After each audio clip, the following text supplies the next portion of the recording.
बिहार और यूपी में इंडिया गठबंधन का बेड़ा गर्क होगा।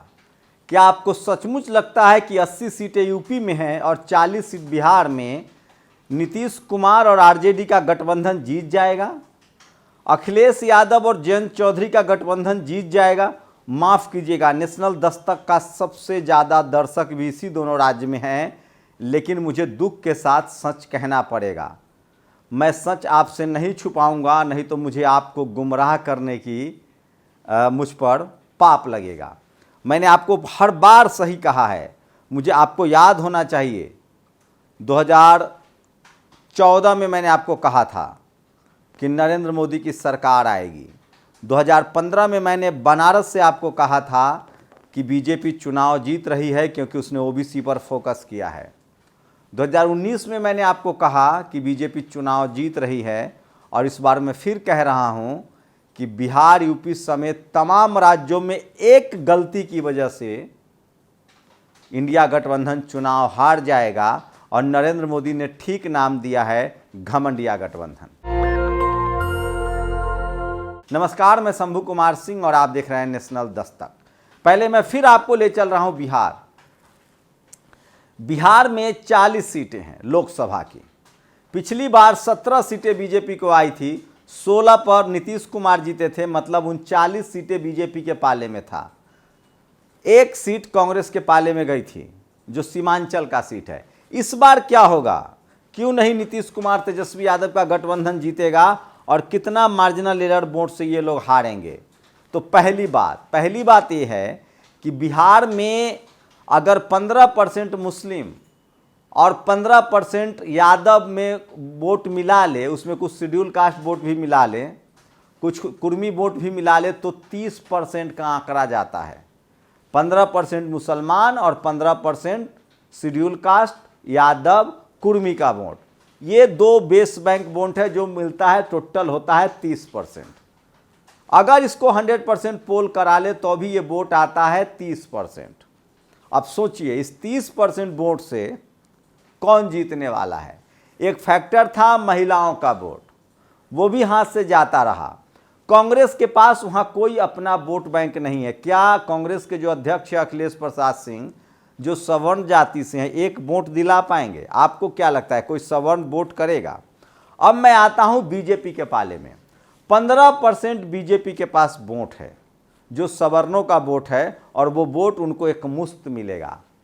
तो नीतीश और आरजेडी गठबंधन को 30%, 15% सवर्णों का वोट, मतलब बीजेपी का। अब आता हूं डैमेज कंट्रोल कहां होगा। धर्म के नाम पर ओबीसी के कई कम्युनिटी जो है वो सीधे चाहे वो वोट जो है वो जो ओबीसी में वो जो अति पिछड़े में आते हैं, चाहे प्रजापति समाज के लोग हों, चाहे विश्वकर्मा समाज के लोग हों, चाहे ओबीसी में और कई कम्युनिटी है जो धर्म के नाम पर सीधे बीजेपी को वोट देगी, और वो आंकड़ा जाता है 15% का, मतलब 30%। तो 15 और 15 30% का वोट बैलेंस हो जाएगा। अब बीजेपी कहां लीड करेगी वो सुनिए। बिहार में मल्लाह समाज का जो वीआईपी है, जो मुकेश सहनी ने लगातार जिस तरह से समाज को जोड़ा है, वो वोट अभी भी कोई नेता आरजेडी और जेडीयू में इस कद का नहीं है जो मुकेश सहनी का बराबरी कर ले। उनके पास मदन सहनी है, लेकिन वो वोट नहीं दिला पाएंगे। अपना विधानसभा निकाल ले तो बड़ी बात होगी। उनके पास एक और आरजेडी के पास एक सहनी जी हैं जिनकी सदस्यता चली गई है। कहने का मतलब है मुकेश सहनी ने सन ऑफ मल्लाह के रूप में अपने आप को बैलेंस स्थापित किया है, और ये बात एक बाईपोल में भी दिखा था कि 30 से 32 हज़ार वोट अकेले मुकेश सहनी ने उपचुनाव में विधानसभा में लाया था, और इस वजह से आरजेडी जीते थी, क्योंकि मल्लाह समाज का वोट बीजेपी में जाकर मुकेश सहनी के पाले में आ गया। अगर वो वोट बीजेपी के पाले में जाता तो आरजेडी हार जाती। तो 3 से 4% वोट मुकेश सहनी के पास है। उपेंद्र कुशवाहा, जो कुर्मी कोयरी का कॉम्बिनेशन था, लब कुश का वोट टूटता हुआ दिख रहा है, और सम्राट चौधरी बीजेपी के अध्यक्ष हैं, उपेंद्र कुशवाहा बीजेपी के पाले में है, तो 3 से 4% वो भी स्विच करा लेंगे।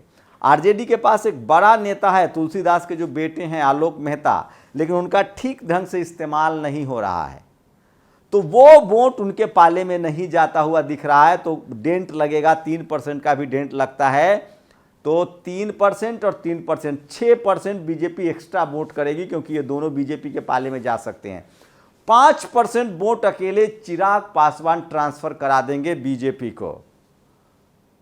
तो 6 और 5 11% वोट हुआ, और 3% ट्रांसफर कराने की वोट पावर रखते हैं मांझी साहब। तो वोट हो गया 6 और 5 11 और 3 14% वोट जो है। तो 14% और 30% वोट, मतलब 44%, 42% जो वोट है, 44% वो बीजेपी के पाले में है। अगर मैं कह रहा हूं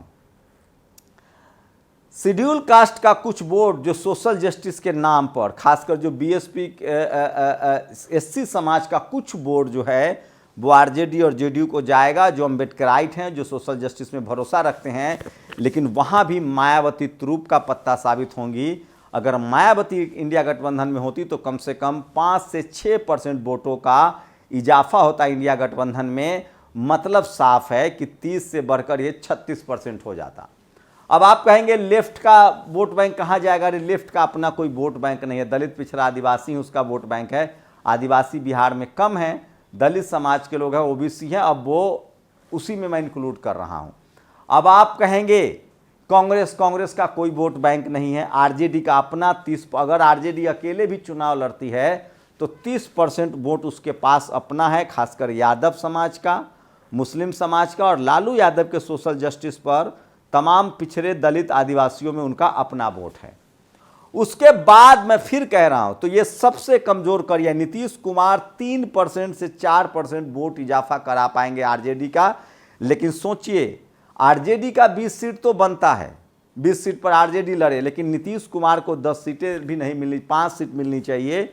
और अगर वो 5-5 सीट मुकेश सहनी को या नीतीश जी को 10 सीट भी दे दीजिए तो 30 सीटें, 5-5 सीटें अगर मुकेश सहनी को और मांझी जी को लाया जाए अपने पाले में 3 और 2 सीट देकर, तब जाकर ये विनिंग कॉम्बिनेशन होगा। आप लोग अपनी प्रतिक्रिया दीजिए। या दूसरा एक और विकल्प है, दूसरा एक और चारा है।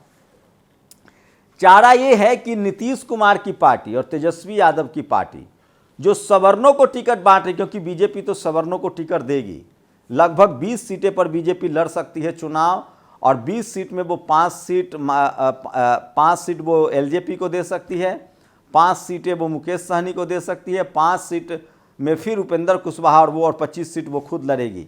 तो उसको सवर्णों को 50% टिकट देना होगा। यहीं पर आरजेडी जेडीयू खेल कर सकती है, और वो सवर्णों को टिकट न देकर अगर वो टिकट बचाकर अति पिछड़ी जातियों में, चाहे प्रजापति समाज हो, चाहे विश्वकर्मा समाज हो, चाहे मल्लाह समाज के लोग हों, निषाद समाज के लोग हों, अगर इनको वो वोट देता है, और खासकर एससी का टिकट वो बढ़ाते हैं, रिजर्व सीट के अलावा भी एससी को टिकट देते हैं, चाहे वो पासवान समाज के लोग हों, तब जाकर कोई चमत्कार हो सकता है। नहीं तो बीजेपी बिहार में चुनाव जीतेगी। आप लोग कमेंट दीजिए। अब आप पाते हैं यूपी में मायावती का गठबंधन न होने में वहां भी नुकसान है। यूपी में अखिलेश यादव को लगता है कि पिछली बार उन्होंने 100 का आंकड़ा पार किया था, बीएसपी 1 सीट पर सिमट गई थी, वो ओवर कॉन्फिडेंट है।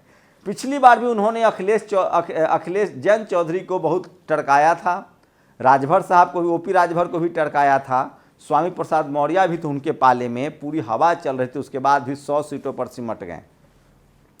चंद्रशेखर आजाद को उन्होंने जिस तरह से ह्यूमिलिएट किया, उनको सीटें नहीं। इस बार उनके दिमाग में बैठा हुआ है कि आखिर हम मायावती जी को खड़ा क्यों होने दें। ये बात ठीक है कि बीएसपी अकेले चुनाव लड़कर उसको सीटों में तब्दील नहीं कर पाएगी, लेकिन 15% वोट तो वो काट ही देगी हर विधानसभा में।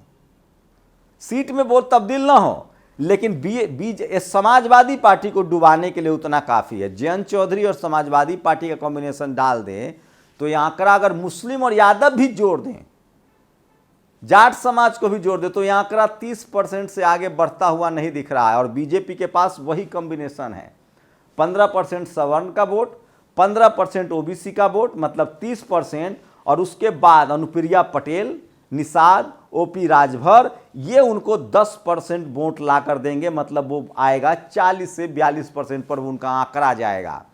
अब सोचिए अखिलेश यादव क्या कर रहे हैं। अखिलेश यादव के मन में, उनको लगता है, उनके जो सवर्ण सलाहकार हैं उनको समझा रहे हैं कि आप लोकसभा में अगर बीएसपी को 20 सीट या 30 सीट भी देते हैं तो बीएसपी खड़ी हो जाएगी। कांग्रेस वहां भी 1% सीट नहीं ला पाएगी, 1% कोई वोट बैंक नहीं है। कोई क्या अजय राय जो कांग्रेस के अध्यक्ष हैं सवर्ण क्या वोट करेंगे अजय राय को? क्या बात कर रहे हैं आप? तो वहां भी कोई चारा नहीं है। ओवैसी अलग बिहार में डेंट मारेंगे मुस्लिम वोट, यूपी में भी डेंट मारेंगे। ओवैसी को डेंट से बचना है तो आपको उमर खालिद, मीरान हैदर, शर्जील इमाम, खालिद सैफी, शगुफा जरगर जैसे वो तमाम एक्टिविस्ट जो मुस्लिम समाज के हैं उनको टिकट देना पड़ेगा। दलित पिछड़े आदिवासियों का अम्बेडकराइट वोट लेना है आपको तो लक्ष्मण यादव, डॉक्टर रितू से लेकर तमाम ऐसे लोगों को टिकट देना पड़ेगा, रतन लाल जैसे लोगों को। और आपको कैंपेन कराना पड़ेगा फतेह बहादुर, स्वामी प्रसाद मौर्य, राजेंद्र पाल गौतम, उदयनिधि स्टालिन से, तब जाकर अम्बेडकराइट वोट आपको मिलेगा। लेकिन अखिलेश यादव को उनके सवर्ण सलाहकार समझा रहे हैं कि आप मायावती जी को खड़ा मत होने दीजिए ताकि आपको मुख्यमंत्री बनने में दिक्कत ना हो। ये बड़ा लालच है। मैं ये कह रहा हूँ ये चीज़ें सपा बसपा दोनों डूबेगी इस बार। मैं फिर कह रहा हूँ अखिलेश यादव के पास 30% वोट तो आएगा लेकिन वो सीटों में तब्दील नहीं हो पाएगा और 15-12% वोट लाकर बीएसपी भी सीट में तब्दील नहीं कर पाएगी। और इन दोनों के झगड़े से बल्ले बल्ले होगी बीजेपी को और वो 70 से 75 सीटों पर लीड करेगी।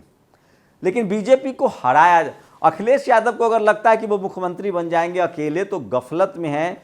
और इस बार अगर ये दोनों पार्टियां इस बार निपट गई लोकसभा चुनाव में तो विधानसभा चुनाव में इनका दूर दूर तक कोई नामलेवा नहीं बचेगा। और दोनों हमेशा 25% वोट और 15% वोट पर खेलते रहेंगे। इनके हिस्से में हार आएगी, जीत नहीं आएगी।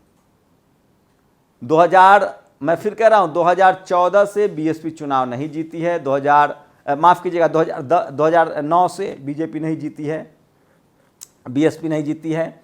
2015 के बाद से सपा नहीं जीती है, 10 में जीती थी, 10 में सपा आई थी सत्ता में, और 14 से तो ये दोनों नहीं जीते हैं। मैं फिर कह रहा हूं अखिलेश यादव को अभी भी सद्बुद्धि आना चाहिए। लोकसभा में उनको बराबर के हिस्सेदार बीएसपी को बनाना चाहिए, उनको टिकट देना चाहिए और समझौता करना चाहिए कि मुख्यमंत्री मैं बनूंगा, आकाश आनंद डिप्टी सीएम बन सकते हैं क्योंकि उनके पास अभी लंबा कैरियर है। आगे अगर ये हिसाब किताब रहा तो अखिलेश यादव अगले चुनाव में मुख्यमंत्री भी देख सकते हैं और उसके पीछे जो लोकसभा चुनाव होगा उसमें कुछ बड़ा भी सपना देख सकते हैं, चाहे वो प्रधानमंत्री का ही सपना क्यों ना हो। लेकिन यूपी में सत्ता का रास्ता सपा बीएसपी को साथ ही मिलकर तय करना पड़ेगा और एक दूसरे को काटने में, चूंकि अखिलेश यादव को लगता है कि वो सपा को बीएसपी को क्यों खड़ा होने दे क्योंकि उसके पास वोट बैंक कम हो रहा है। तो मैं फिर कह रहा हूं अगर मुसलमान सब चले भी गए जिसकी कम संभावना है तो भी अगर ओवैसी ने इतना बड़ा डेंट देंगे जिसका कोई सीमा नहीं है, ओवैसी के डेंट से वही करना पड़ेगा उनको। तमाम मुस्लिम एक्टिविस्टों को टिकट देना होगा जो उनके बस की बात नहीं है, सवर्णों का वो टिकट काट नहीं सकते, उनकी बस की बात नहीं। और मायावती जी इस बार मुसलमानों को और गैर सवर्णों को जम के टिकट देंगी क्योंकि उनका लक्ष्य होगा कि हम तो नहीं जीत पाएंगे, अखिलेश यादव भी न जीत पाए और अखिलेश यादव का लक्ष्य है कि बीएसपी को खत्म कर दे। तो यूपी में सपा बसपा एक दूसरे को खत्म करने के लिए लड़ रही है, यही सच्चाई है। और इसी में बीजेपी तमाम छोटे छोटे दलों के साथ गठबंधन करके लीड लेगी 75 का ये। और अब सोचिए तो बीएसपी का और ओवैसी का गठबंधन में ना आना बीजेपी के लिए सोने पर सुहागा है और कोई चमत्कार ही सपा को अकेले, सपा आरएलडी कांग्रेस को जिता सकता है क्योंकि आरएलडी के पास कुछ वोट बैंक है पश्चिमी उत्तर प्रदेश में जाट समाज का, लेकिन कांग्रेस के पास क्या है, वो किसका वोट ऐड ऑन करेगी। तो बीएसपी के न रहने से ये गठबंधन फ्लॉप होगा। इंडिया गठबंधन का कोई मायने नहीं है, चाहे बिहार हो चाहे यूपी हो। और बीएसपी के गठबंधन में न रहने से कांग्रेस छत्तीसगढ़, राजस्थान, मध्य प्रदेश, तेलंगाना, बीएसपी हर जगह चुनाव लड़ेगी क्योंकि आप चुनाव लड़ने से तो नहीं रोक सकते हैं और सब जगह मटिया मेट होगा। तो एक बीएसपी और ओवैसी का इंडिया गठबंधन में न लाना 2024 में प्रधानमंत्री नरेंद्र मोदी के आने की गारंटी है। अभी भी इंडिया गठबंधन को अगर बीएसपी नहीं आती है, ओवैसी नहीं आते हैं तो उनके पास एक ही रास्ता है, इन दोनों के बदले अगर उनको वोट परसेंटेज बढ़ाना है तो वही करना होगा। तमाम मुस्लिम एक्टिविस्ट जो जेल में हैं उनको टिकट देना पड़ेगा, उनसे कैंपेन कराना पड़ेगा या उनको सिंबॉलिक टिकट देना पड़ेगा ताकि पूरे देश के मुसलमान जमकर वोट करें। और साथ में बहुजन नेताओं को मोर्चे पर लगाना पड़ेगा। और उससे भी बड़ी बात, जो टिकट वो सवर्णों को दे रहे हैं वो टिकट गैर सवर्णों को बढ़ाना पड़ेगा। उसके बाद भी मैं फिर कह रहा हूं बिहार और यूपी दिल्ली के दरवाजे हैं और इन दोनों राज्यों में इंडिया गठबंधन फिलहाल बगैर ओवैसी और मायावती के हारती हुई दिख रही है। क्या मेरे विश्लेषण पर आपको भरोसा है? आपकी क्या राय है? अपनी प्रतिक्रिया जरूर दीजिए।